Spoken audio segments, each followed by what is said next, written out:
Don Alejandro, buenas noches.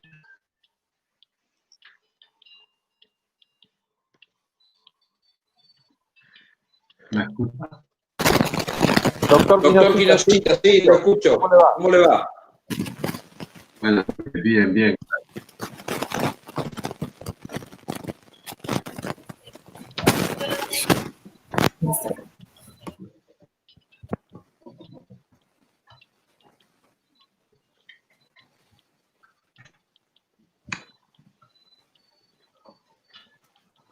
Yo le voy a silenciar el micrófono unos minutitos. Ya.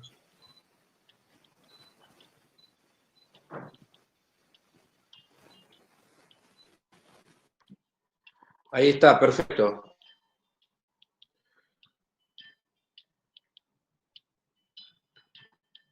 Ahora en breve va a tomar la palabra el señor Julio.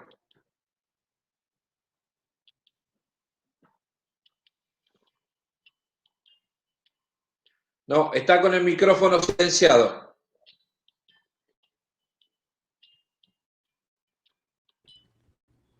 Gracias, don Alejandro. Gracias, buenas noches para la audiencia respetable que esta noche nos acompaña en el Congreso. Estamos de momento haciendo unas pruebas de introducción, ya que faltan algunos minutos para dar comienzo al evento.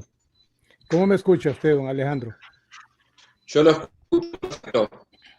Vamos a ver, gracias, don Alejandro. Buenas noches, doctor Gamero Quinocita. Un gusto saludarlo, un saludo hasta Berna, Suiza. Adelante, para usted serían los buenos días, que es de madrugada. ¿Cómo nos escucha?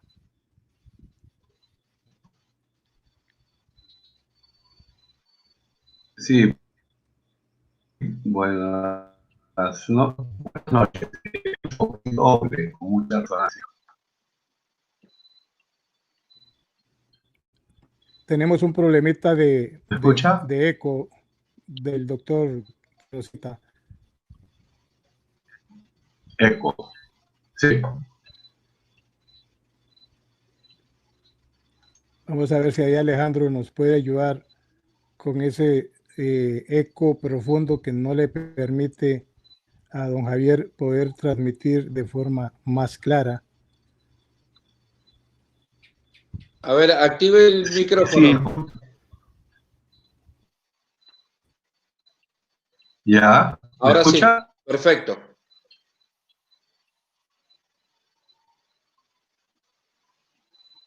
A ver, hable usted para escucharlo. Yo lo escucho perfecto, doctor. Es correcto, don Javier, lo estamos escuchando fuerte y claro. Ya, Todavía faltan 10 minutos para dar inicio al evento. ya.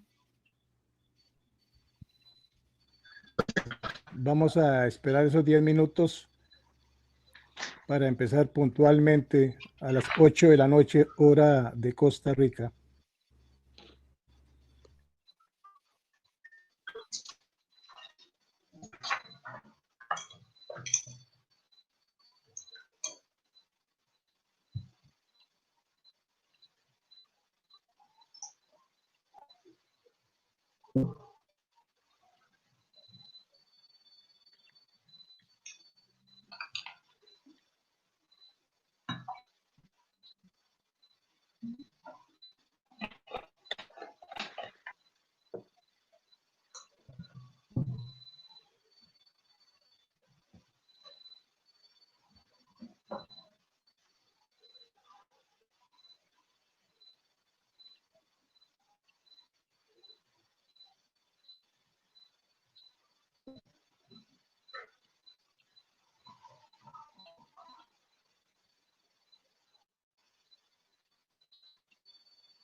Don Julio, ¿me escucha?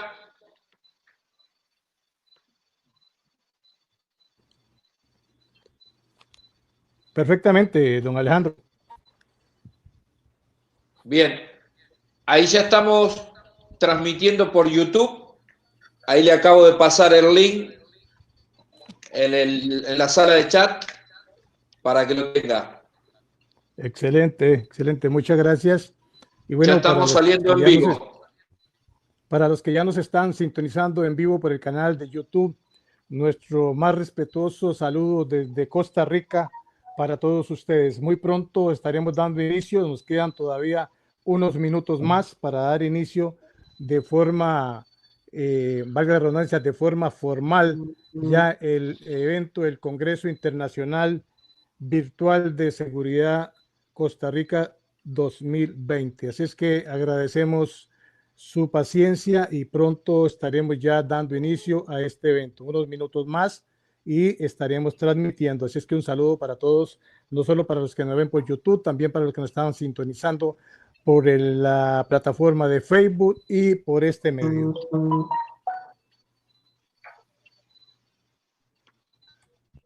Don Alejandro,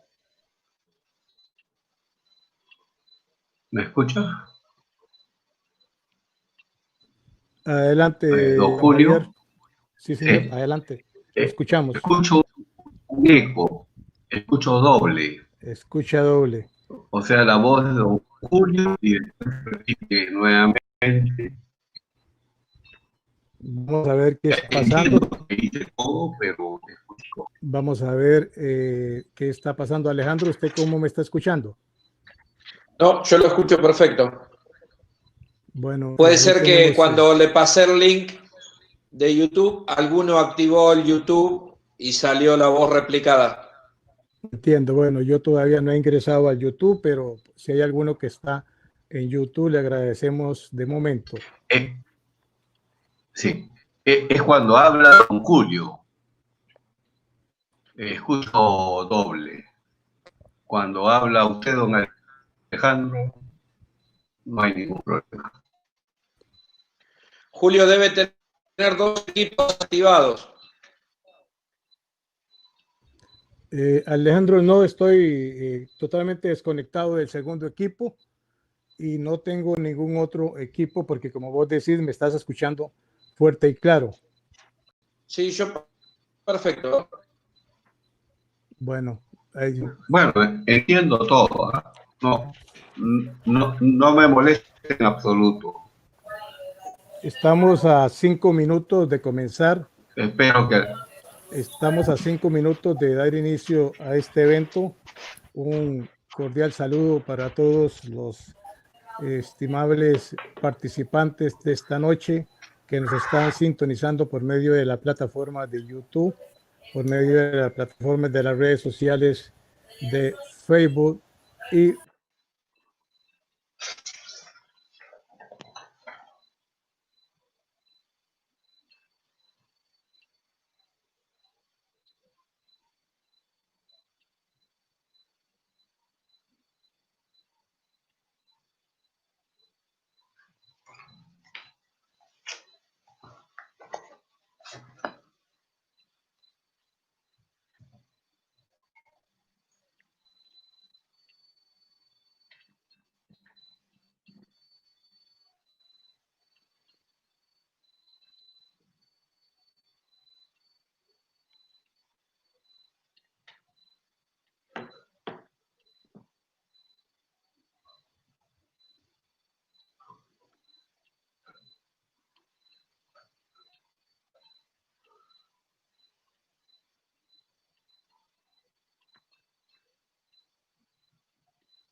Gracias nuevamente a nuestros invitados que esta noche nos acompañan en este primer Congreso Internacional Virtual de Seguridad Costa Rica 2020. Vamos a dar inicio de esta manera al Congreso, primeramente saludando desde Costa Rica a los panelistas que van a participar del Congreso Internacional, al doctor Fernando Gabriel Zaragoza, quien será uno de los panelistas que estará con nosotros durante de manera más respetuoso saludo al doctor Aristides Contreras, de quien estará desde Colombia participando de este congreso. De igual manera estará el licenciado Fernando Berrocal Soto, desde Costa Rica, transmitiendo con ustedes, compartiendo sus conocimientos a través de este congreso. Igual forma forma parte de este panel de especialistas de seguridad de nivel mundial el señor Alejandro Perugorria, que también nos estará acompañando en este congreso. De esta manera no quiero dejar también nuestro respetuoso saludo a nuestro panelista e invitado especial de esta noche, madrugada para él, en Berna, Suiza, al doctor Javier Gamero Quinocita, que nos estará acompañando esta noche durante este evento. De esta manera, muy especial a los miembros de la Fuerza Aérea del Ejército Nacional de Colombia. Ahí me disculpan si estoy consignando equivocadamente el título. Así fui informado que ellos iban a estar acá acompañándonos, miembros de la Fuerza Aérea del Ejército Nacional de Colombia, que esta noche están formando parte del Congreso.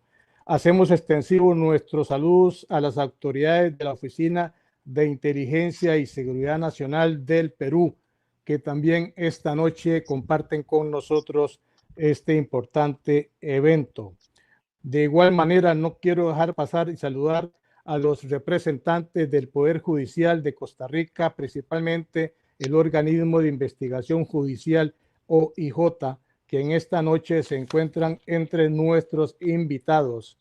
De la misma manera, ahí se me cortó la señal, no sé si me estarán viendo bien. Agradecemos de la misma manera a los empresarios que ya están participando de Argentina, Colombia, Perú, México y España.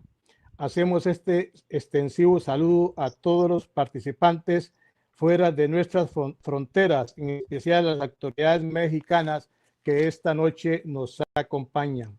Y por último, y por ser los últimos, no son los menos importantes, también uno de los insumos más valiosos de la Red Nacional de Profesionales de Seguridad, como lo son todos sus miembros, todos sus componentes, hombres y mujeres, profesionales de seguridad de Costa Rica, esta noche nos acompañan. Un agradecimiento, no quiero dejar pasar por alto, un agradecimiento muy especial a la revista Seguridad y Defensa, principalmente a sus señores directores, el doctor Fernando Gabriel Zaragoza y el doctor Alejandro Perugorria, por ayudar a que este evento haya sido una realidad. A ellos dos, nuestro más sincero agradecimiento. De esta manera, su servidor, quien les habla, Julio Corrales Bustos, presidente de la Red Nacional de Profesionales en Seguridad, da por iniciado este congreso. Buenas noches. Vamos a darle la palabra al doctor Javier. ¿Me está escuchando, don Javier? Escucha. Don Quinocita, usted tiene la palabra.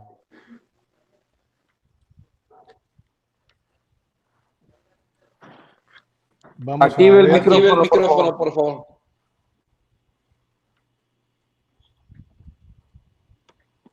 Don Javier, active su micrófono ahora sí. Con las buenas noches y la bienvenida hasta Costa Rica. Voy a, sí, Ahí lo escuchamos, don Javier. voy a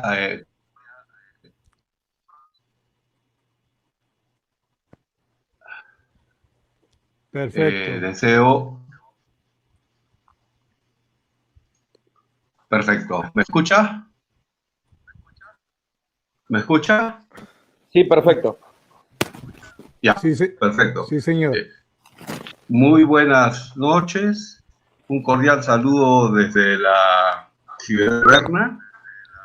Deseo en primer lugar agradecer a todos los integrantes de la Red Nacional de Profesionales en Seguridad de Costa Rica, que me brinda la oportunidad de poder compartir con ustedes algunos conocimientos, algunas reflexiones que he realizado en torno de la seguridad ciudadana en diversas facultades de seguridad y justicia criminal de universidades europeas. Dicho esto, empiezo con la conferencia El rol de la seguridad ciudadana en el Estado de Derecho moderno. Esta conferencia va a tener tres fases importantes. La primera es abordar la doctrina de la seguridad nacional, en donde veremos las teorías del orden público. La segunda fase va a ser la doctrina de la seguridad ciudadana, de la seguridad democrática, con los conceptos modernos de seguridad ciudadana. Y la tercera fase será abordar el tema de la seguridad en la sociedad posmoderna. Veremos aquí cómo se va a cristalizar la seguridad en esta sociedad postglobalizada, postdigitalizada del siglo XXI. La conferencia la he estructurado en 7 acápites. El primer acápite es la seguridad al fin de la Segunda Guerra Mundial.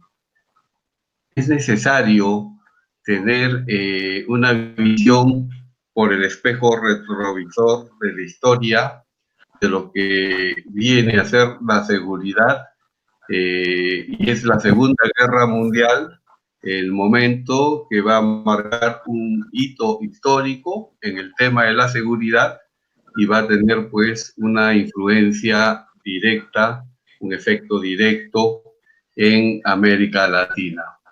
El segundo punto, analizaremos la seguridad en la doctrina, dinámica de la Guerra Fría. Es muy importante comprender este fenómeno para luego entrar a la doctrina de la seguridad ciudadana, nacional. Esta es la primera fase de la que habíamos conversado.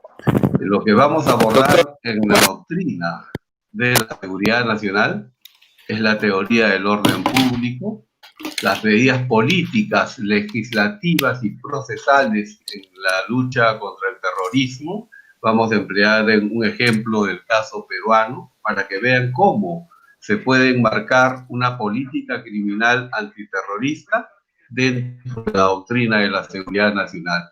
Analizaremos también la estrategia policial de la tolerancia cero y la teoría de las ventanas rotas, que está dentro del marco de esta doctrina de la seguridad nacional.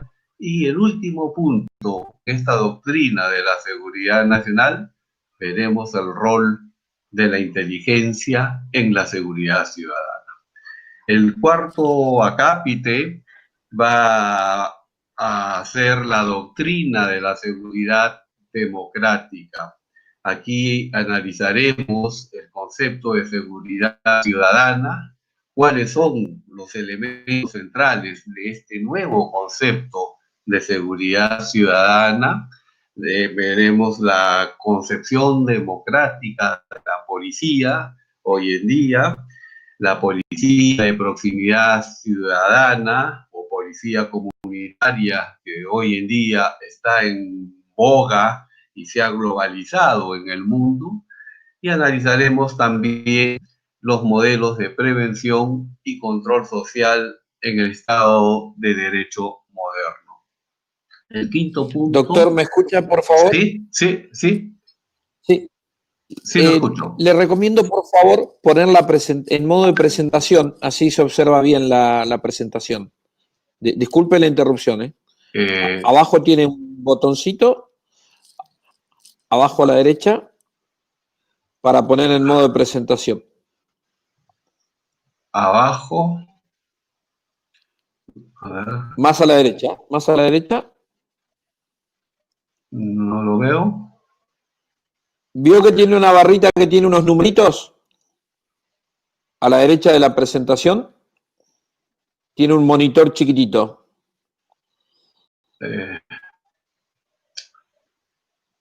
Desplace el mouse a la derecha, yo le indico, por favor.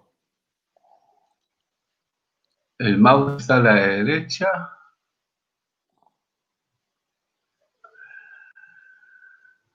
No. Con permiso, lo que tiene que hacer es desplazar el puntero hacia la derecha. El puntero a la derecha. El puntero hacia la derecha.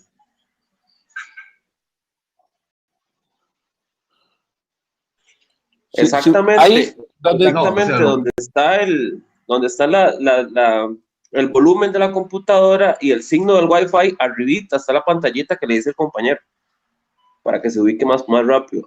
Para arriba, un poquito a la izquierda, arriba, un poquito a la izquierda, un poquito arriba. Ese. Ahí, exacto, correcto.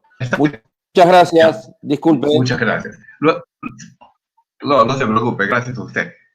Luego veremos pues los desafíos de la seguridad ciudadana en el Estado de Derecho moderno y la política de seguridad ciudadana en la era de la postglobalización. Concluiré con un par de reflexiones finales. Dicho esto, empezamos con la conferencia. La seguridad al fin de la Segunda Guerra Mundial. Tenemos, si vemos por el espejo retrovisor de la historia, la barbarie del Holocausto, el flagelo de la guerra, cuando Hitler quiso pues adueñarse de Europa y del mundo, y quedó la comunidad civilizada de naciones aterrorizada frente a los espeluznantes hechos del nacionalsocialismo.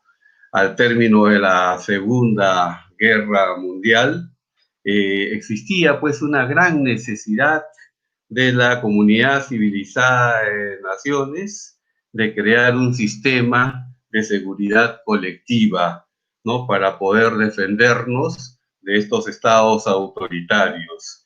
Y un sistema de seguridad colectiva que debería de estar basado pues en dos pilares fundamentales. El primer pilar es la protección de la persona humana, vale decir los derechos humanos, y el segundo pilar era pues establecer la paz y garantizar la seguridad internacional. Había pues que crear un organismo que esté regido por normas y principios que permitan pues una convivencia pacífica. Es así como va a surgir la Organización de las Naciones Unidas en el año de 1945, y vamos a ver pues que existe un instrumento fundamental como es la Carta de la ONU, donde se van a fijar estos dos principios fundamentales, como era la protección de la persona humana, vale decir los derechos humanos, y la paz y la seguridad internacional. Esta Carta de las Naciones Unidas debía pues de garantizar la seguridad mundial. Pero luego van surgiendo casi inmediatamente una serie de instrumentos jurídicos internacionales que van a conformar un andamiaje internacional en defensa pues de los derechos humanos y en el establecimiento de la paz y la seguridad.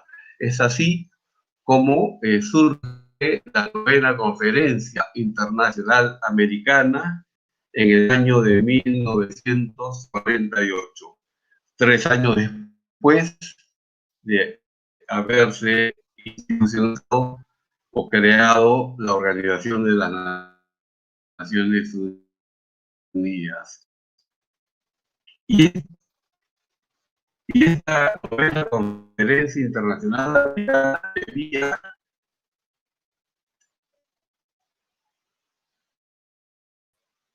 garantizar la seguridad continental.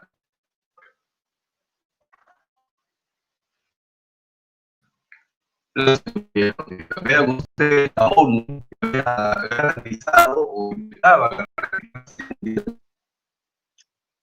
y la 9ª Conferencia Internacional Americana iba a garantizar la seguridad continental.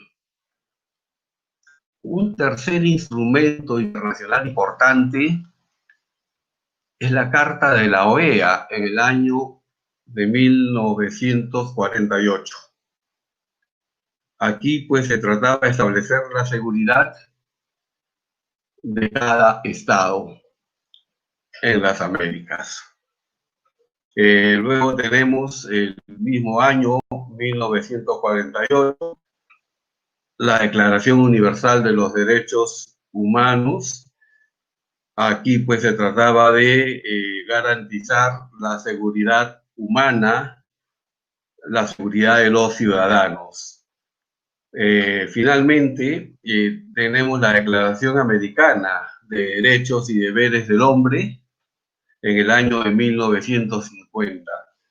Vean ustedes, 5 años transcurridos y se trató pues de establecer normas y principios de convivencia pacífica que aseguraran o garantizaran la seguridad mundial, la seguridad continental, la seguridad de cada estado y por último la seguridad de los ciudadanos. El segundo punto o acápite que voy a abordar es la seguridad en la dinámica de la Guerra Fría, un acontecimiento histórico muy importante que va a definir el destino de los conceptos de seguridad, no solo en el mundo, sino principalmente en la región latinoamericana. Tenemos nosotros el conflicto este-oeste que marcó pues un hito muy importante en el devenir histórico de la humanidad, considerado este conflicto un palo en la rueda del carro de la historia, ¿no? Toda vez que este conflicto impuso pues el ejercicio de la fuerza y generó gravísimas situaciones de inseguridad al interior de los estados.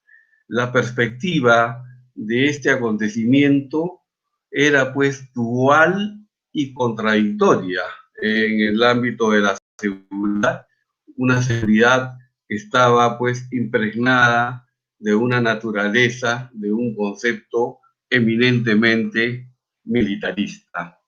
En esa era regía pues la denominada teoría del balance del poder, ¿no? En donde se fusionó en un solo concepto el término de seguridad y el poderío militar. Vean ustedes el concepto militarista de la seguridad, y la seguridad estaba pues aliada al poderío militar. hubo en esa época, en virtud a la teoría del balance del poder, una inhibición de una confrontación directa entre las potencias mundiales. Me refiero a los Estados Unidos y la Unión de Repúblicas Socialistas Soviéticas, ¿no? Era obvio ante el poderío atómico de estas dos potencias que tenían que inhibirse estas mismas potencias y sus bloques en generar un conflicto bélico, ¿no? En esta era, a raíz de la teoría del balance del poder, se va a dar un crecimiento marcado de los ejércitos en la región latinoamericana. Se plagó pues toda la región de armas, sacrificándose la inversión social y el perverso afán de afianzar la estructura militar. Una era trágica y triste para América Latina, toda vez que tuvo que sufrir directamente la tragedia de los golpes militares. Vean ustedes la cantidad de dictadores militares, generales que teníamos, o juntas militares que gobernaban la región bajo la égida de los Estados Unidos en esta estrategia de querer pues posesionarse en la región y evitar de una u otra manera la expansión del comunismo. Es así como surge la doctrina de la seguridad nacional, ¿no? La doctrina de la seguridad nacional se da pues porque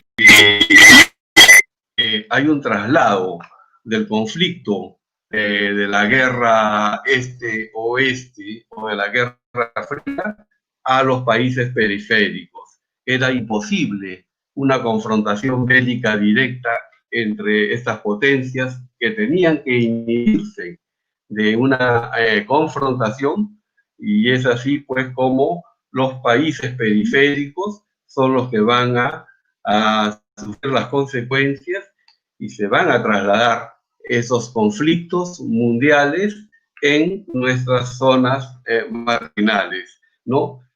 Había una expansión de la doctrina marxista en la región, una región que estuvo impregnada de revoluciones, ¿no? Entonces, en los años 60, en América Latina, pues, las principales amenazas a la paz surgían de los conflictos armados de carácter interno, librados al impulso de la confrontación este-oeste. Veremos ahora la doctrina de la seguridad nacional. La doctrina de la seguridad nacional ha sido pues un obstáculo a la misión histórica que ha tenido la Organización de las Naciones Unidas y la Organización de los Estados Americanos. Habían en la doctrina de la seguridad nacional dos objetivos concretos. El primero era la contención del comunismo. El comunismo, que era pues una doctrina imperial mundial que deseaba propagarse por todo el orden, inclusive por medio de la fuerza, ¿no? Había que luchar pues contra un enemigo interno que tenía un origen extracontinental. Eso era pues el primer objetivo de la doctrina de seguridad nacional, que era contener, neutralizar la expansión del comunismo. Y el segundo era el uso de la fuerza para el ejercicio del control político y social.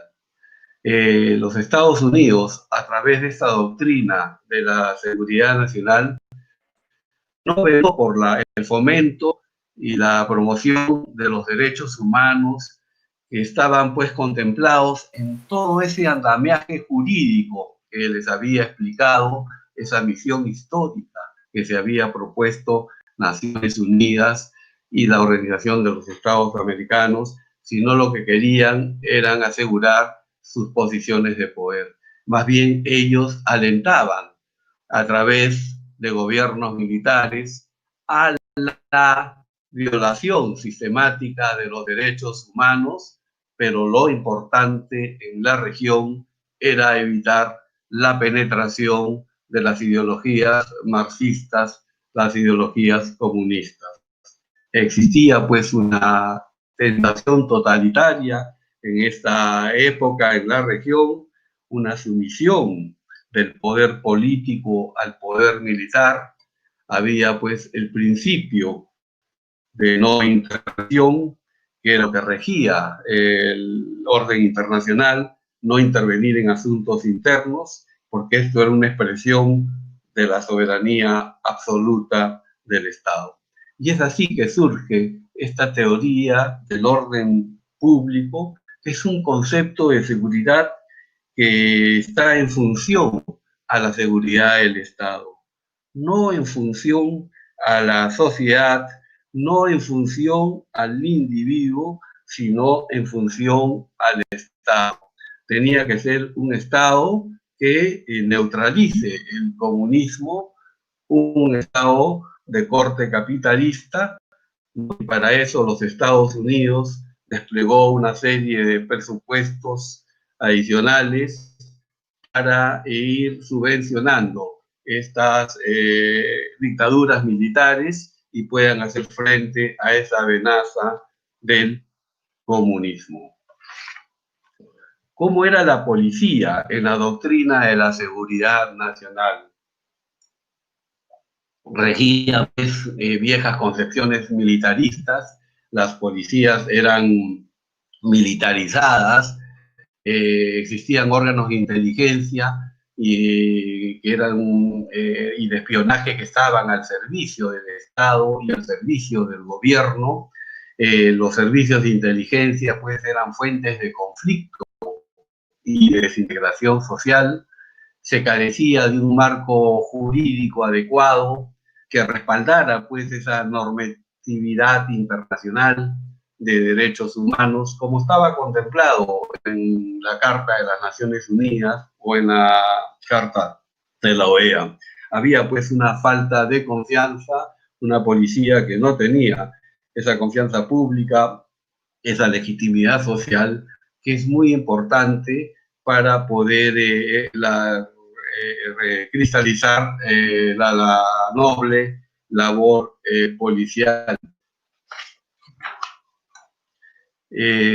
Para tratar de ejemplificar a través de la praxis esta doctrina de la seguridad nacional, yo me voy a referir pues a la lucha contra el terrorismo en el Perú, en donde pues se aplicó una política criminal que estuvo siempre en función del Estado, más no en función de la sociedad, no en función del individuo, ¿no?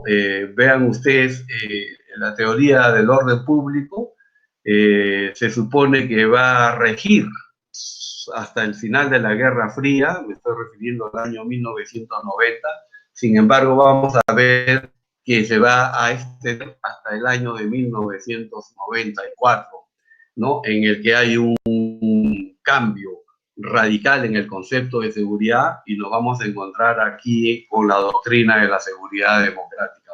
Pero desde el año de 1989 al 1994 hubo todavía, a pesar de haber concluido la Guerra Fría, había una influencia de esta doctrina de la seguridad nacional. Y es así como en la década de los 90, en el Perú, que confrontó el terrorismo, esa guerra política, ese delito de lesa humanidad que tuvo consecuencias devastadoras.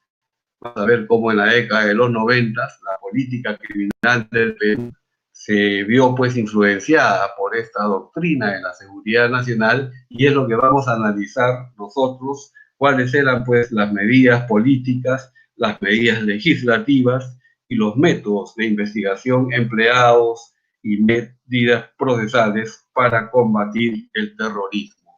Todo se hizo a través de decretos ley, toda vez que en el Perú rigió en la década de los 90 una dictadura cívico-militar del presidente Alberto Fujimori, que estuvo gobernando pues apoyado por las Fuerzas Armadas. Esto se le denomina pues la década perdida, la segunda década perdida para el Perú. Muy bien, ¿cuáles eran las medidas políticas para combatir el terrorismo? Primero, la creación de los comandos políticos militares. En esto veremos pues que el poder militar prevalecía sobre el poder civil. Había una jurisdicción militar en todas las zonas de emergencia. Vean ustedes, el 48% del territorio nacional del Perú estaba sujeto, pues, bajo la declaración del estado de emergencia. En consecuencia, casi en la mitad del país estaba bajo el mando militar, bajo la jurisdicción militar, que habían desplazado a los poderes civiles. Había un control interno del Estado, había una militarización del país. El estado de emergencia como instrumento político, ¿no? El estado de emergencia se debe dar para garantizar la seguridad y la paz en casos críticos, en casos extremos, y existen dos medidas, ¿no? Políticas, como es el estado de emergencia y el estado de sitio. El estado de emergencia es decretado por el presidente con aprobación del Consejo de Ministros, y el estado de sitio, que es declarado por el presidente con aprobación del Congreso de la República. Importante es que en estos estados se van a restringir libertades y derechos fundamentales que están contemplados en la Constitución política, como son la libertad personal, la inviolabilidad de domicilio, la libertad de reunión y la libre circulación. En todo el país teníamos un 48% de regiones que estaban pues bajo la tutela de los militares, toda vez que se había declarado el estado de emergencia en la zona. ¿Cuáles son las medidas legislativas para combatir el terrorismo? Primeramente, la definición del delito de terrorismo, ¿no? El delito de terrorismo se establece una pena mínima de 20 años hasta cadena perpetua. No había diferencia entre quién era el autor central y quién era el cómplice o el que coadyuvaba con una ayudantía a la perpetración de un hecho delictivo. Es así que los cómplices podían tener también una pena de 20 años. Esto viola pues el principio de proporcionalidad, ¿no? Hay que ponderar en la política criminal, un juez tiene esa discrecionalidad para poder establecer cuántos años de pena privativa de la libertad puede tener un autor y saber diferenciar la participación, el grado de participación de los ayudantes, de los cómplices o de los encubridores. Vean ustedes, no había diferencia entre autor, coautor, ayudante, investigador. El grado de participación no era importante, cosa que en un Estado de Derecho moderno sí es importante. La definición del delito de terrorismo era ambivalente, abstracta, dejando pues una amplia discrecionalidad de los jueces que tenían la potestad de una libre interpretación. Aquí se está violando un principio fundamental del derecho, que era pues el principio de la legalidad, muy importante. Luego, el delito de traición a la patria, ¿no? El delito de terrorismo agravado era considerado un delito de traición a la patria. Aquí tenían competencia los tribunales militares, los procesos eran sumarios, se establecían 3-4 horas como tiempo para estos procesos. El terrorismo agravado era pues cuando se usaban armas de guerra, bombas, explosivos, y eran considerados pues un delito de traición a la patria. Aquí hay una extensión conceptual, ¿no? Universalmente nosotros sabemos que el delito de traición a la patria es la ruptura de la fidelidad de los ciudadanos para con su nación. En el caso peruano, vamos a ver curiosamente un caso de una audiencia, la señora Lori Beso, que tuvo pues la suerte de cruzarse con un líder del movimiento revolucionario Tupac Amaru, se dio como pareja y estuvo perpetrando una serie de hechos terroristas, de atentados terroristas en el país, ¿no? Y cuando son ellos capturados, ella también va a ser sometida a un juicio y se le va a sentenciar en su pena privativa de la libertad como autora del delito de traición a la patria. Algo que es inaudito, algo que es inesperado, toda vez que ella no ostentaba la nacionalidad peruana. Sin embargo, se le dio penas privativas de la libertad muy severas, tildándola pues de ser traidora a la patria, ¿no? Vean, esta desnaturalización era la desesperación de una política criminal que estaba pues en función del Estado y tenía pues que actuar no en función del individuo, no en función de los ciudadanos, sino en función de la seguridad estatal. También teníamos como ejemplo la ley de arrepentimiento, ¿no? Eran ventajas y privilegios jurídicos que podían reducir la pena privativa de la libertad o en su defecto exceptuarlo pues del cumplimiento de la pena. Los terroristas que voluntariamente deseaban romper sus vínculos con la organización terrorista podían someterse a los privilegios jurídicos de la ley de arrepentimiento.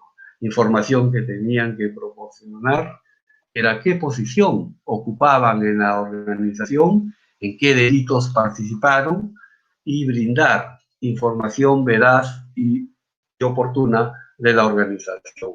Esto dio lugar a una serie de detención de inocentes, porque las personas terroristas, en aras de ganar ciertos privilegios jurídicos, no dudaron en vertir informaciones falsas y arbitrarias, comprometiendo a personas inocentes que fueron pues encarceladas, y esto fue una crítica que se hizo en la política criminal del Perú por los errores que se habían pues, los excesos que se habían cometido. También en los métodos de investigación empleados y medidas procesales en el terrorismo.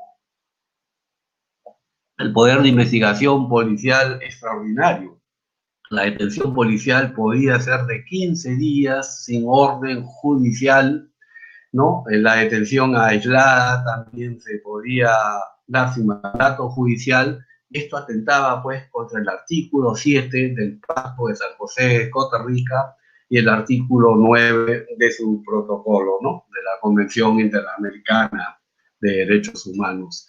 También se suspendió el derecho de la defensa, que no podía asesorar al inculpado en el interrogatorio. No existían pues garantías mínimas del debido proceso. Se suprime el derecho de información, la libre elección de un abogado, el derecho a conversar en privado con su abogado y el derecho de preparar la defensa. No era posible. La justicia militar, como nosotros sabemos, era pues para los militares, pero en el caso peruano se extiende para personas civiles, y aquí no se observan los estándares mínimos internacionales de la Convención de París. Sencillamente, la justicia militar es para los militares, más no para los civiles. También se da la ley de jueces sin rostros. Los juicios no eran públicos, eran en ambientes acondicionados en los penales, que por lo general eran cuarteles militares. El acusado y el defensor desconocían la identidad del juez. La voz del juez era cambiada por micrófono y estaba pues tras un espejo. Los procesos eran sumarios de 3 o 4 horas y se iba pues a definir el destino de un inculpado. El interrogatorio al personal militar y policial no era posible. El rol del defensor era simbólico y no tenía ningún sentido. Se va a prohibir la libertad condicional, la libertad provisional y la libertad incondicional. Las personas acusadas podían también ser sentenciadas en ausencia. Vean, bueno, violábamos así el artículo 8 del Pacto de San José de Costa Rica y el artículo 14 de su protocolo. También otra de las medidas procesales o políticas contra la lucha del terrorismo era el despojo de la nacionalidad a todos los peruanos en el exterior que hacían proselitismo al terrorismo, ¿no? La reducción de la minoría de edad fue de 18 a 15 años. Un joven de 15 años podía verse sometido a una cadena perpetua, ¿no? Vean ustedes, es algo irracional y es inaudito porque un joven de 15 años no tiene la madurez suficiente como para poder enfrentar un tribunal penal. Esto atenta pues contra las reglas de Pekín, ¿no? Es la Convención de la Organización de las Naciones Unidas para la Administración de Justicia de Menores de Edad, ¿no? Entonces vean ustedes, en todo esto hemos visto pues cómo reacciona el Estado peruano, siempre influenciado por la doctrina de la seguridad nacional y de la teoría del orden público. Veremos ahora la tolerancia cero y las teorías de las ventanas rotas. Es una estrategia policial que tiene como finalidad restablecer el orden. Oscila esta estrategia entre el entusiasmo y la crítica. No hay congreso al que yo asista en Europa en criminología en donde se aborde pues el tema de la teoría de las ventanas rotas. Esta estrategia pretende rescatar la atractividad del interior de las ciudades que están sumidas en la pauperización y decadencia, en zonas fuera de control, donde hay edificios abandonados, montículos de basura, muros jarabateados, cabinas telefónicas demolidas, algo que el profesor Carl Ludwig Kunz, presidente del Foro de Berna para las Ciencias Criminales de la Universidad de Berna, denomina pues estas zonas como los nichos de la sociedad. Son, nos dice el profesor Kunz, zonas abandonadas, sumidas en una desorganización social que genera desconfianza en la población.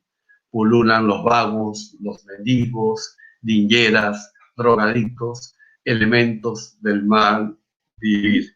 Estas zonas son ideales para el hábitat criminal. La estrategia policial de la tolerancia cero es conocida como el milagro de Nueva York.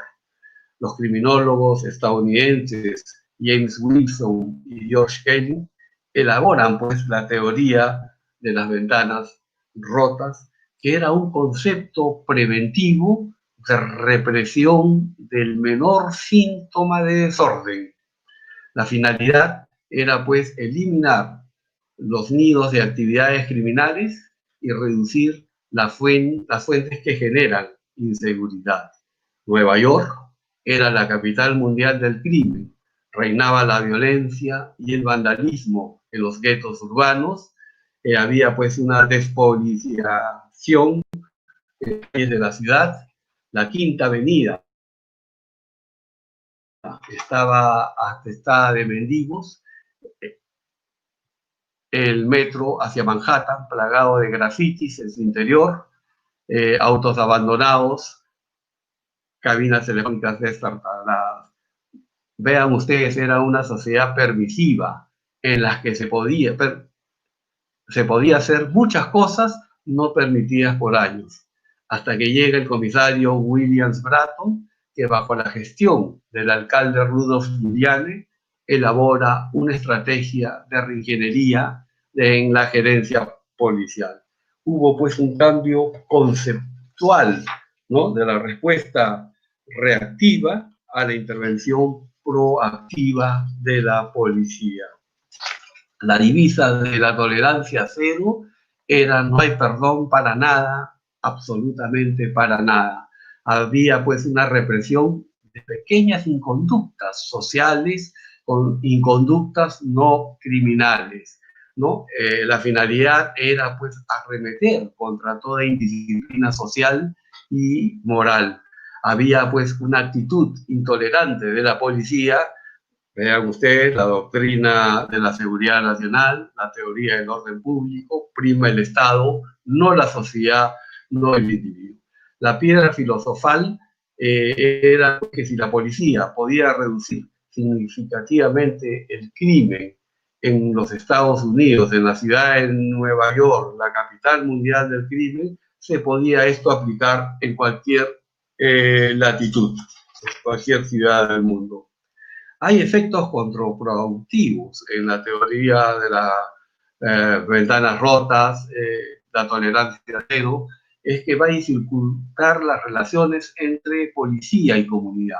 Hoy en día tenemos una policía de proximidad ciudadana, una policía comunitaria, una policía que esté en función a la sociedad y en función al individuo, y no hecha pues en función de la seguridad del Estado. También ofrece un atractivo populista, toda vez que está orientado a los síntomas del problema sin ahondar en las causas. Decía Franz de Liszt que la mejor política criminal es la política social. No es pues una medicina milagrosa, ¿no? La teoría de las ventanas rotas. Por eso les decía yo que esta teoría vira entre el entusiasmo y la crítica. No en todos las ciudades del mundo ha tenido efectos positivos, pero sí es importante aplicar esta teoría de las ventanas rotas de una manera selectiva. En el caso del Perú, por ejemplo, yo aplicaría en determinadas regiones o departamentos esta teoría de la tolerancia cero. Lo haría en la ciudad de Trujillo, lo haría en la provincia constitucional del Callao, pero en otras regiones aplicaría yo otra estrategia, ¿no? El rol de la inteligencia en la seguridad ciudadana: para nosotros establecer una política de seguridad debemos intervenir en 4 ámbitos: en el ámbito militar, en el ámbito policial, en el ámbito social y en el ámbito de la inteligencia. Antes vivíamos en la era de la política criminal post-crimen. Vale decir que se actuaba con una visión retrospectiva. Se actuaba después de consumarse la amenaza o perpetrarse el hecho delictivo, y nosotros reconstruíamos retrospectivamente el delito. Hoy en día, en la sociedad post-11 de septiembre, vivimos pues en una política criminal precrimen. Vale decir que hay que actuar con una visión prospectiva y futurista, que nos adelante a los hechos, que nos permita anticipar la eventual consumación de una amenaza. Este es el gran dilema de todo profesional de la seguridad hoy en día, que se va a ver confrontado con este trilema existente entre la libertad, la seguridad y la justicia, como lo afirmaba el profesor Yoshiro Takemura de la Universidad de Yokohama, ¿no?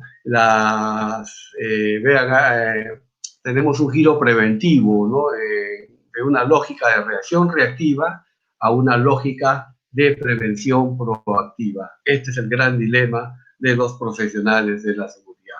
no se ha cometido un hecho delictivo, pero yo tengo que hacer seguimientos, tengo que hacer interceptaciones telefónicas, tengo que brindar resultados al Estado y evitar, pues, que vayan a perpetrarse estas amenazas.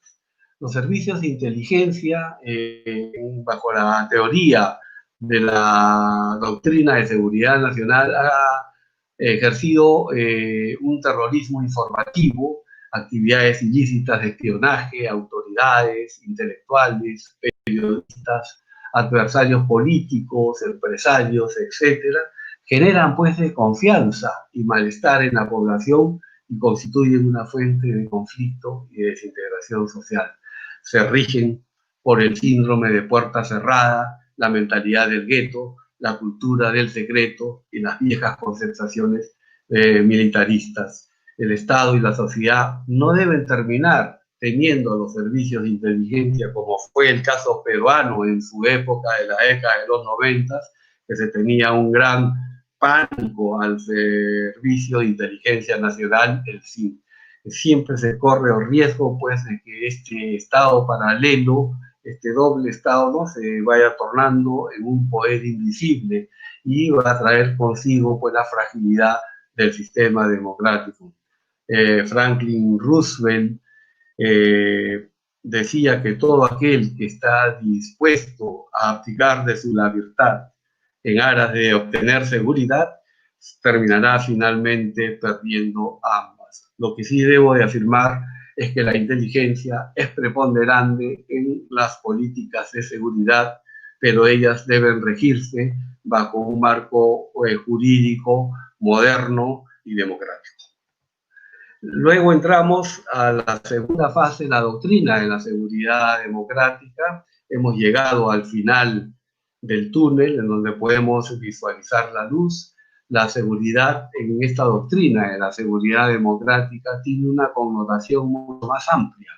En la Cumbre de las Américas, en el año de 1994, el presidente Bill Clinton propone un viraje, un cambio conceptual de la seguridad, toda vez que la región ya se había desterrado las dictaduras militares y comienza pues una ola democrática a inundar todo el continente. El concepto de seguridad ciudadana esbozado estaba en función del desarrollo humano sostenible, vale decir, pluralismo, participación, promoción de justicia social, respeto a los derechos humanos, lucha contra la pobreza, la ignorancia, la discriminación, respeto al medio ambiente, erradicación de la violencia, la lucha contra la corrupción e impunidad. Vean un concepto moderno de seguridad ciudadana que va más allá de la esfera policial. ¿Cuáles son los elementos de la seguridad ciudadana hoy en día? La seguridad ciudadana es el marco central para el desarrollo de los derechos humanos. La misión más importante de un policía es proteger a la persona humana, ¿no? Se dice que la policía no debe tener enemigos a quien combatir, sino ciudadanos a quien proteger. Vean ustedes el paradigma, el cambio de paradigma de esa policía que regía pues en la teoría de la doctrina nacional y en las teorías del orden público. No se limita pues a la lucha contra la delincuencia, va más allá de la esfera de la acción policial. Ya hemos visto el desarrollo sostenible, va a definir un nuevo perfil de la policía que debe tener pues una naturaleza más democrática, menos militar, y poner pues mayor énfasis en la prevención y en el control. La concepción democrática de la policía debe tener pues la policía un carácter y naturaleza civil. La función de una policía es educar, es prevenir y es proteger a los habitantes. Existe una diferencia entre seguridad y defensa, aunque debo de manifestar que la diferencia hoy en día en esta sociedad post-11 de septiembre es muy ambigua, ¿no? Oscila entre lo militar y lo policial el tema de la seguridad. Sin embargo, los profesionales de la seguridad tenemos que saber distinguir claramente qué cosa es defensa y qué cosa es seguridad, ¿no? La seguridad, dicho, los policías tienen ciudadanos que proteger y no tienen enemigos a quien combatir. La defensa está a cargo de los militares y la seguridad está a cargo, pues, de los policías.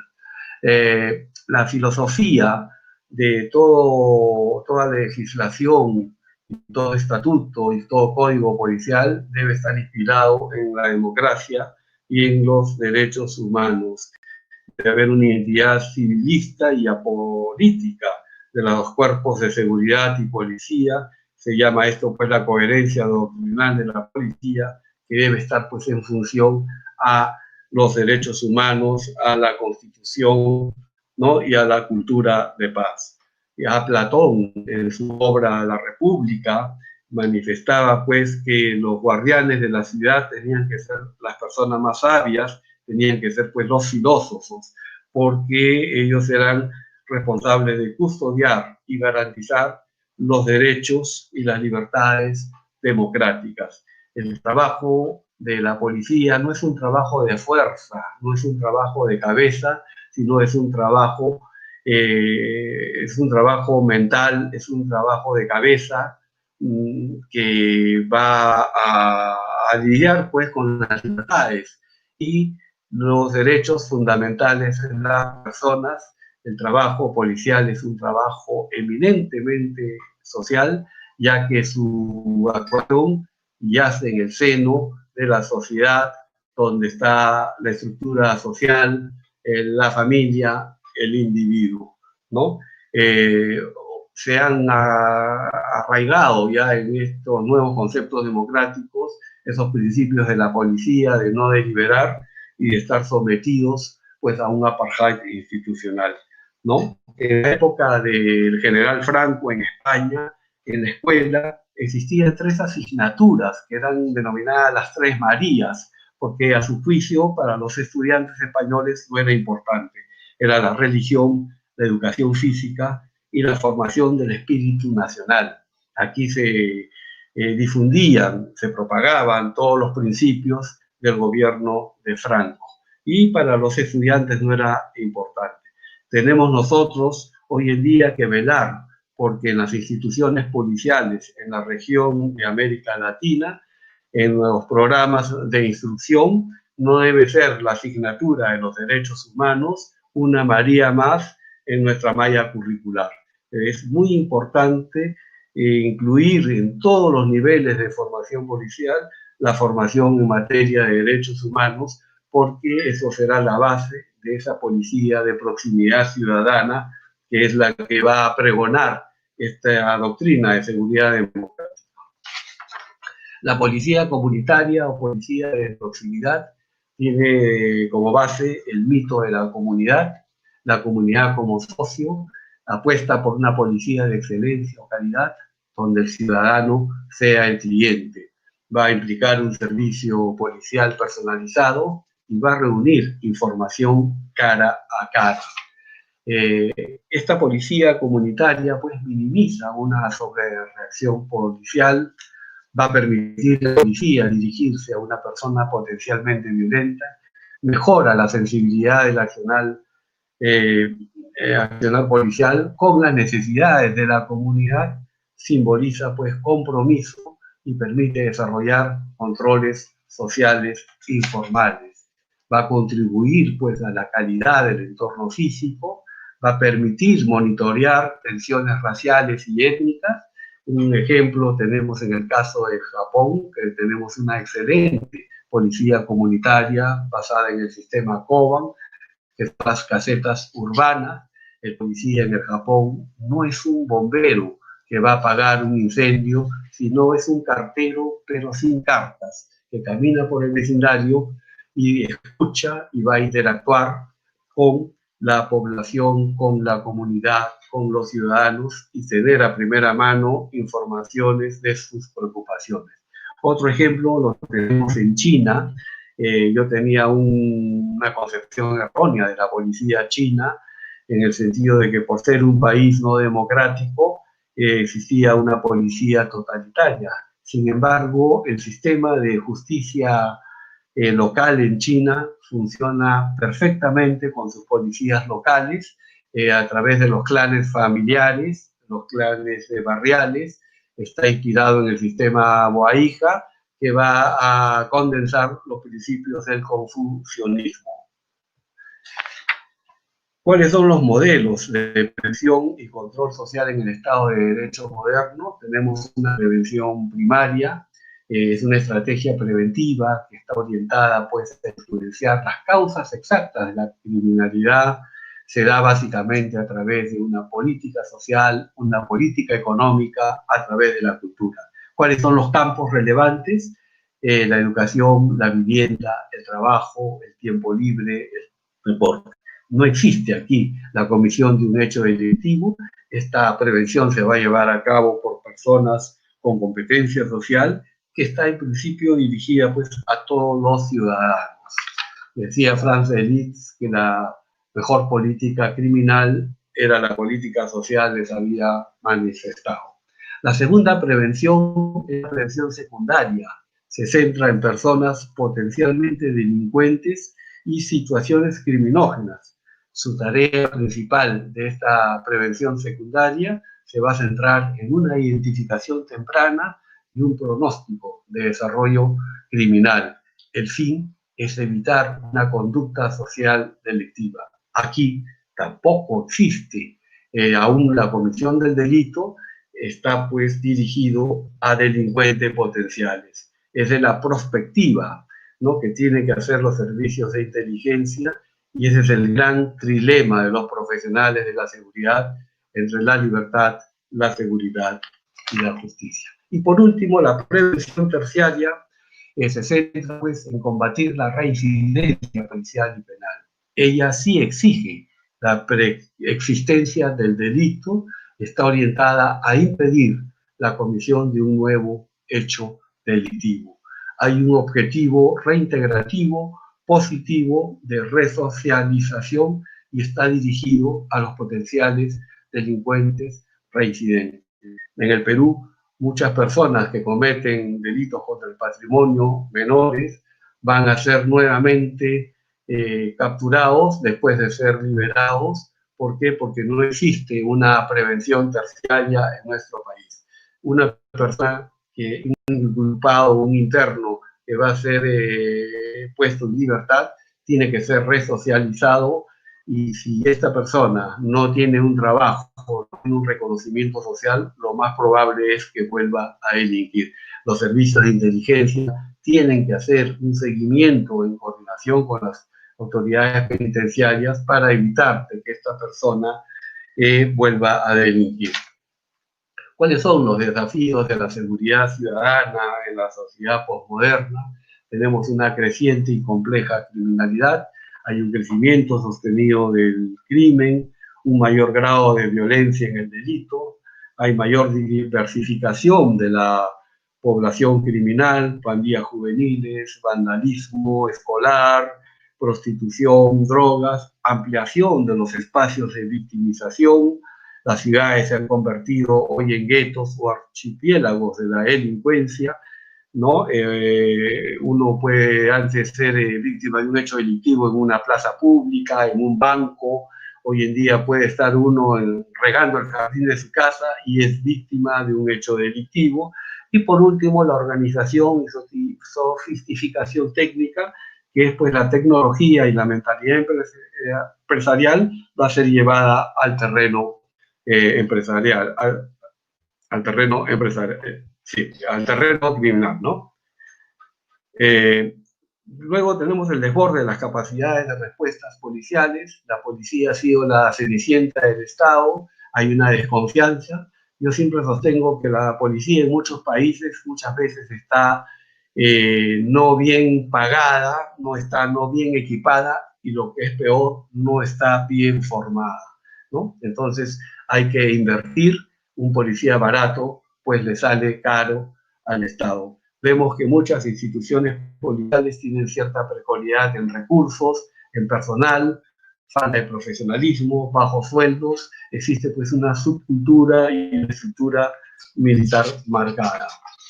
También tenemos la presión social por las respuestas represivas, la inseguridad, el temor y la angustia que ha generado esta sociedad de riesgo, esta sociedad de 24 horas, hace pues que la persona haya reducido su espacio de vida social, ya no salen de casa, en el caso que salgan deben de portar armas, uno sale sin portar dinero, ¿no? Se está acudiendo a la seguridad privada, ¿no? Al cierre de vías públicas, cercos, casetas de seguridad, etc.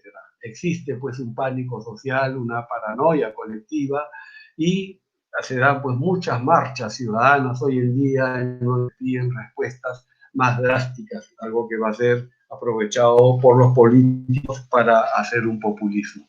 Y por último tenemos la violencia privada y utilización de la justicia, ¿no? Hoy en día vemos la justicia popular o constitucionaria, muchos linchamientos populares ante la ausencia del Estado, ante el fracaso del Estado de poder no brindar una seguridad adecuada. Son los pobladores, los ciudadanos, los que van a tomar cartas en el asunto. Existen los comités de autodefensa, las campesinas, hasta el sicariato, cooperativas de vigilancia, escuadrones de la muerte. En el Perú había un eslogan que dio al mundo, chapa tu choro, es decir, atrapa a tu ladrón. Las comunidades, los barrios habían establecido mecanismos para persona que delinquía en la zona iba a ser capturada y no puesta a disposición de las autoridades policiales o judiciales, sino iba a ser ajusticiado, iba a ser flagelado, iba a ser castigado y muchas veces iba a ser quemado, incinerado, asesinado por las hordas civilistas que están enardecidos y hartos de la continuidad de crímenes que se están suscitando ante la inercia del Estado. Y luego vamos a entrar al último punto, que es la política de seguridad en la era de la postglobalización. El siglo XXI exige pues una seguridad sostenible, y la seguridad sostenible debe darse tanto en el ámbito global, en el ámbito del Estado, en el ámbito de las instituciones y en el ámbito de las personas. Esta es la seguridad ciudadana, ¿no? Tiene que darse en estos 4 planos para poder tener una seguridad pública sostenible.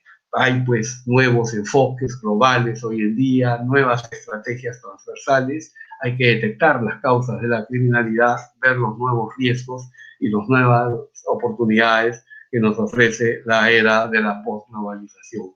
Para ello se requiere una perspectiva transnacional y poliédrica, ¿no? Hoy en día tenemos un escenario completamente diferente, toda vez que tenemos tendencias macropolíticas, tendencias macroeconómicas, tendencias macrosociales, tendencias macroculturales, tendencias macrotecnológicas, tendencias macrodemográficas y tendencias macroecológicas que nos van a esgrimir un escenario diferente.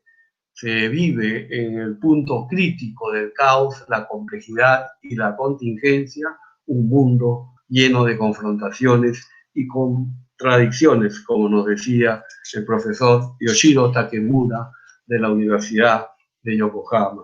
Nos dice el doctor Yokohama que vivimos en un tiempo caótico y sin regulación, desprovistos de anclajes. Los aeropuertos vienen a ser los nuevos ejes de la cartografía del planeta, en donde se plasma la interconexión global. El jet lag es el paradigma de la contemporaneidad. Hay una sensación de desdoblamiento y desorientación. Vivimos pues en un mundo de multiespacialidad, de pluritemporalidad y de transindividualidad. Un mundo lleno de oportunidades, como nos dice el profesor Martín Quillas. Vivimos pues en la sociedad post-11 de septiembre, la sociedad de 24 horas, la ciberseguridad, la sociedad de vigilancia, la sociedad de riesgo. Se han desestatizado los acontecimientos bélicos, se denominan a estos conflictos de baja intensidad o las guerras civiles moleculares. Las guerras ya no son entre estados, se han atomizado y tenemos un nuevo teatro de operaciones que son las ciudades, lo que se denomina la batalla urbana, donde hay un número de microteatros de operaciones en el interior de nuestras urbes. Nos habla el profesor Jeffrey Munkler de la Universidad de Humboldt en Berlín, Alemania, sobre la invisibilidad del combatiente. La seguridad hoy oscila entre lo militar y lo policial y tenemos que tener mucho cuidado los profesionales de la seguridad. Rige pues ese trilema entre la libertad, la seguridad y la justicia. Hoy tenemos pues una sociedad mundial que yace en un espacio transnacional. Tenemos pues una sociedad policéntrica, una sociedad poligente. Los estados-nación no son más ya los únicos protagonismos, hay nuevos actores globales, los global players. La globalización, pues vean ustedes, ha acentuado el proceso de transnacionalización, no solo de determinados espacios geográficos, sino también de los acontecimientos, de los problemas y los conflictos. Hoy los problemas en el Medio Oriente, el Estado Islámico, por ejemplo, va a tener una presencia también en América Latina y también en el Perú. Vean ustedes, pues tenemos nuevos problemas, tenemos nuevos conceptos y nuevos desafíos y se requiere de una nueva arquitectura de seguridad que esté orientada pues a consolidar el Estado de Derecho, fomentar la paz y la justicia social. Yo quiero terminar con una reflexión final en esta conferencia, que ya me he pasado unos minutos. La seguridad ciudadana pues debe de constituir un concepto democratizador en América Latina, fortaleciendo los derechos humanos y fomentando una cultura de paz. La seguridad ciudadana debe ser un elemento esencial para la gobernabilidad en el Estado de Derecho moderno. Es nuestro norte, es nuestro horizonte y tenemos nosotros que consolidar nuestras democracias y para ello requerimos instituciones policiales también democráticas de una naturaleza civil que se presta pues a defender el Estado de Derecho y defender las libertades y los derechos fundamentales de las personas. Muchísimas gracias, damas y caballeros.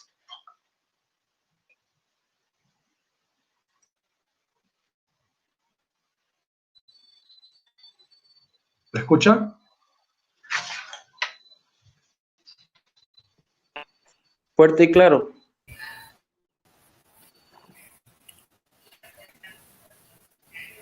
Julio, no se escucha.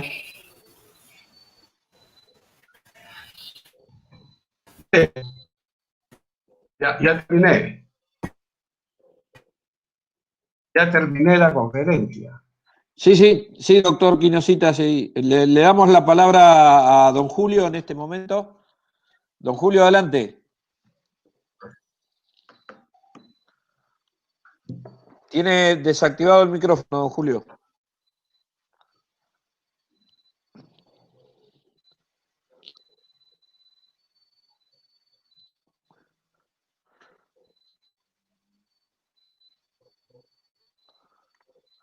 Bueno, don Julio está con algunos inconvenientes, doctor Quinosita. Mientras tanto, vamos a aprovechar este espacio y quiero romper un poco el hielo y quiero hacerle una pregunta relacionada con los... Usted mencionó los servicios de inteligencia y hizo mención a que los servicios siempre fueron cuestionados porque eventualmente eran utilizados para otros fines que no eran claramente aquellos para los que la inteligencia estaba creada, que es para la prevención eventualmente del delito. ¿Usted considera que los servicios de inteligencia en su país principalmente, pero en América Latina, tienen que pasar por un cambio radical y que estos cumplan con los requerimientos de una política criminal y no de una política de gobierno puntualmente? Muchas gracias. Efectivamente, yo estoy postulando que tienen que modernizarse los servicios de inteligencia porque hay cambios de paradigma. Vea usted, en los años 50 y 70, nosotros teníamos un paradigma de la seguridad nacional y existía pues la estricta cultura del secreto. Los servicios de inteligencia se basaban en esta cultura del secreto, en aras pues de esta guerra fría que existía. En la década de los 90, cuando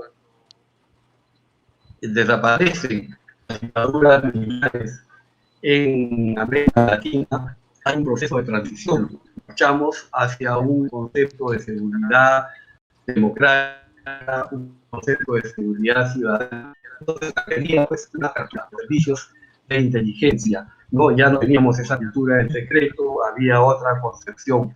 Esto va a cambiar en la sociedad post-11 de septiembre, en donde pues tenemos hoy en día un entorno híbrido, un mundo híbrido. Hoy se habla de guerras híbridas, amenazas híbridas, ataques híbridos, estrategias híbridas. Hay pues espacios globales comunes que están amenazados pues por nuevos desafíos y por nuevos riesgos. Entonces se requiere pues que la inteligencia haga análisis y haga prospectiva, ¿no? Pero esto va más allá de lo militar y lo policial. Se requiere un conocimiento, para entender el entorno híbrido, un conocimiento especializado, y se debe de abordar todo desde la perspectiva del trasiego indisciplinario, ¿no? Tenemos que tener especialistas en medios de comunicación, tenemos que tener historiadores, tenemos que tener economistas. Ningún profesional es depositario de la verdad, pero tiene que haber una apertura, ¿no? Esa metáfora del gueto, el compartimentaje, ¿no? Tiene que desterrarse, y hoy pues se tiene que tener un servicio de inteligencia más abierto que esté dispuesta también a interactuar con el mundo académico y también con la sociedad civil. Hay cambio de paradigmas y tenemos que dejar de lado esos vetustos conceptos militaristas que todavía se tiene del Servicio Nacional de Inteligencia. Y yo recuerdo cuando voy al Perú, que generalmente lo hago por año, doy algunas conferencias o entrevistas de prensa, y muchas veces los periodistas se encarnizaban conmigo, me querían pulverizar toda vez que sabían que iba a dictar una conferencia en la Dirección Nacional de Inteligencia. Y pensaban pues que yo era un aliado del Estado, un aliado del gobierno, de cómo podía yo como académico formado en Europa y llegar a dictar una conferencia en los servicios de inteligencia. Y eso es un tabú, es algo absurdo.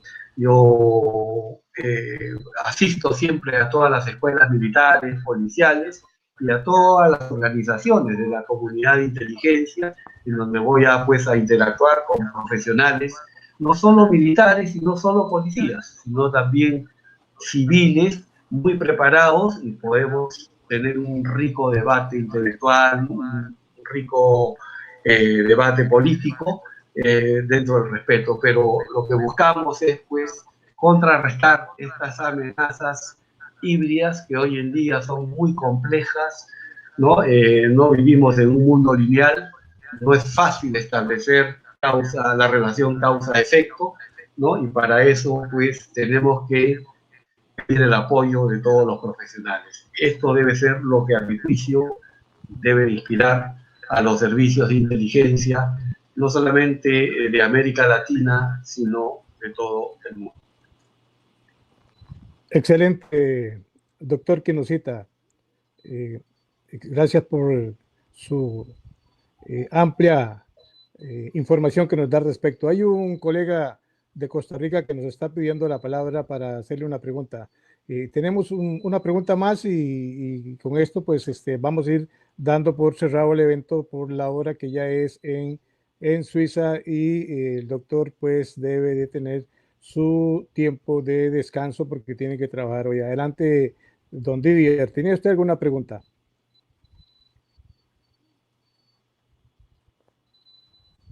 Don Didier, ¿usted tenía alguna pregunta? Bueno, parece que no. Don Neftalí, ¿usted tenía alguna pregunta? Sí, don Julio, el señor expositor, muchísimas gracias por la información. Es puntual, en su experiencia a nivel mundial, en esta intención de profesionalizar las policías para que sean más democráticas, para que sean más comunitarias, ¿por qué ha habido tanto éxito en lugares como China, como Japón, como Finlandia, qué sé yo, y no igual en nuestra América Latina? ¿Será ese elemento al que usted mencionaba de la María? Porque aquí, por ejemplo, en Costa Rica ya no tenemos lo que antes recibíamos de educación ciudadana. Al no tener una población formada para en el sistema de seguridad existente, pues hay una resistencia a hablarse por más capacitado que esté el policía, tiene una resistencia, un limitante importante. ¿Qué opinión le merece este criterio? ¿Debemos también trabajar en la población? Muchas gracias. Voy a tratar espero haber entendido la pregunta, porque la audición, ese tempo es muy alto. Bueno, en principio, en Europa, los militares también han tenido que pasar 2 guerras mundiales. Hoy en día hay una gran apertura. No se imagina cómo disfruto yo cuando dialogo con el agregado de defensa de Alemania y hablamos pues de la OTAN, de las políticas de seguridad, las amenazas. Tienen pues una persona muy abierta, ¿no?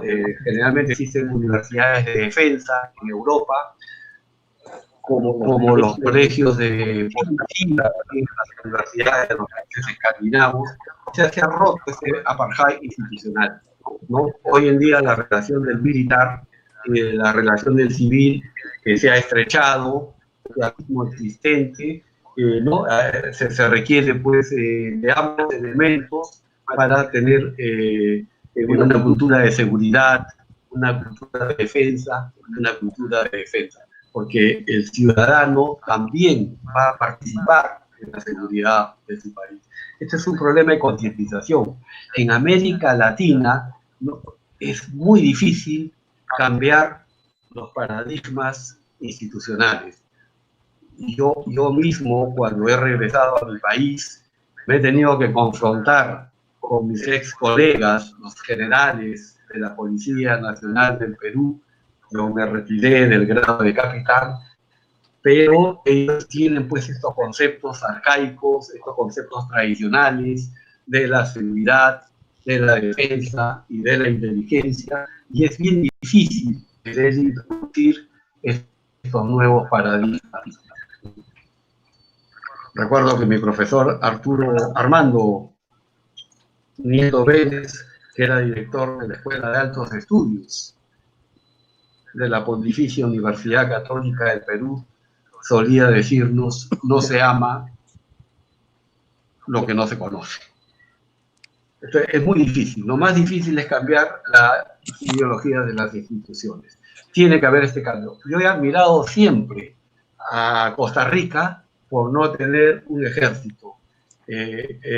Costa Rica ha sido considerada siempre la Suiza de América Latina, aunque debo decirle también que he visto con mucha preocupación los últimos acontecimientos en San José de Costa Rica, cómo la criminalidad, la violencia, los conflictos sociales se han ido incrementando en este país, ¿no? Y entonces es muy difícil. Que van a haber reticencias, las van a haber, ¿no? Que van a haber diques de contención, eso es normal, pero justamente para eso se requiere demócratas, se requiere especialistas, se requiere intelectuales para apostar por la cultura y sobre todo una cultura participativa, pero esto es un proceso, no es un proceso acabado, sino es un proceso que continúa y que tiene que llevarse a cabo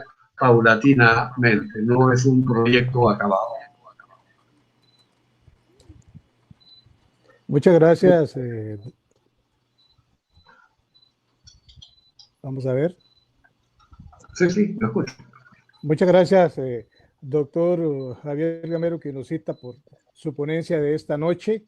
Quiero aprovechar para agradecer a todos los colegas que han participado de este primer evento internacional.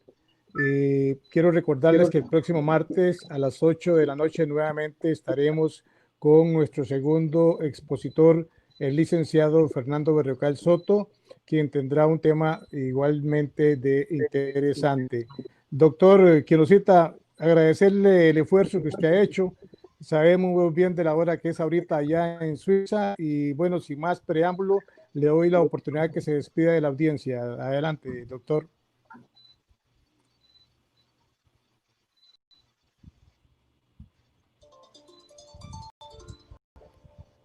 Vamos a ver, no me escuchó. Sí. No, Alejandro, no me escuchó el doctor. Sí, lo escucho bien, ¿eh? Ahí está con el micrófono abierto.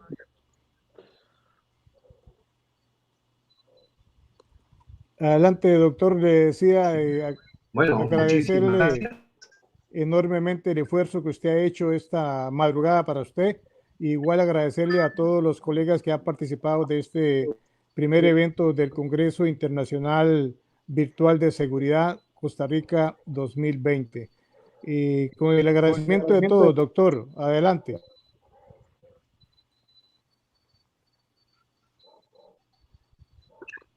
Muchas gracias y muy buenas noches.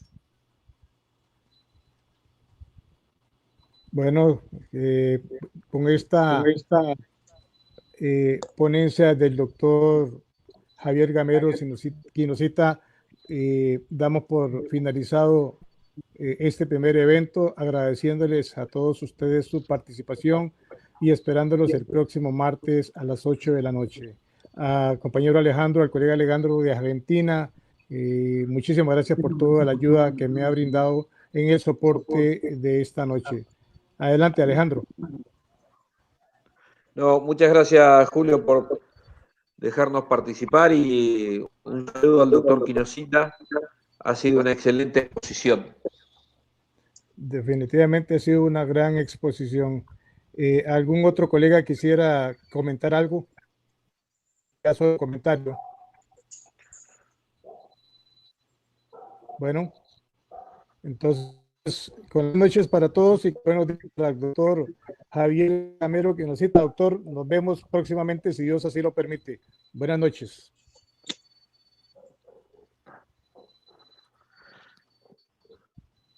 Buenas noches, saludos a todos.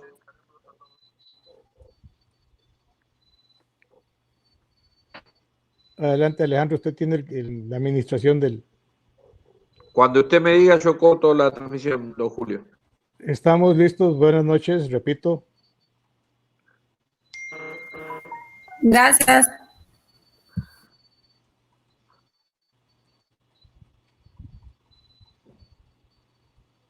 Puedes cortar, Alejandro.